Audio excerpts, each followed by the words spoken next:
നമസ്കാരം. ഒരു വീട്ടിൽ സമ്പൽ സമൃദ്ധിയും ഐശ്വര്യങ്ങളും വന്ന് ചേരണം എന്നാണ് ഏവരും ആഗ്രഹിക്കുക. എന്നാൽ നാം ചെയ്യുന്നതായ ചില തെറ്റുകൾ മൂലം, ചില കാര്യങ്ങൾ ചെയ്യാതിരിക്കുന്നത് മൂലം ആ വീടുകളിലേക്ക് ദാരിദ്ര്യ ദുഃഖം വന്ന് ചേരുന്നതിന് കാരണമായി തീരും എന്നുള്ളതാണ്. ഓം മഹാലക്ഷ്മിയെ നമ എന്ന് കമൻറ്റ് ബോക്സിൽ രേഖപ്പെടുത്തുക. അതിൽ ആദ്യത്തേതായ കാര്യം, കിടക്കയിലിരുന്ന് ഭക്ഷണം കഴിക്കാൻ പാടില്ല എന്നുള്ളതാണ്. അത് ലക്ഷ്മി കോപത്തിന് കാരണമായി തീരും. രാത്രിയിൽ വസ്ത്രങ്ങൾ കഴുകുന്നത് ഒഴിവാക്കേണ്ടതായിട്ടുണ്ട്. അത് പാടില്ല എന്നുള്ളതാണ്.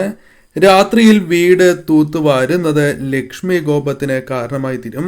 അതിനാൽ അതിനു മുൻപായി തന്നെ ആ കാര്യങ്ങൾ ചെയ്യണം. രാത്രിയിൽ സാമ്പത്തിക ഇടപാടുകൾ പൊതുവിൽ ശുഭമല്ല എന്നാണ് പറയുക.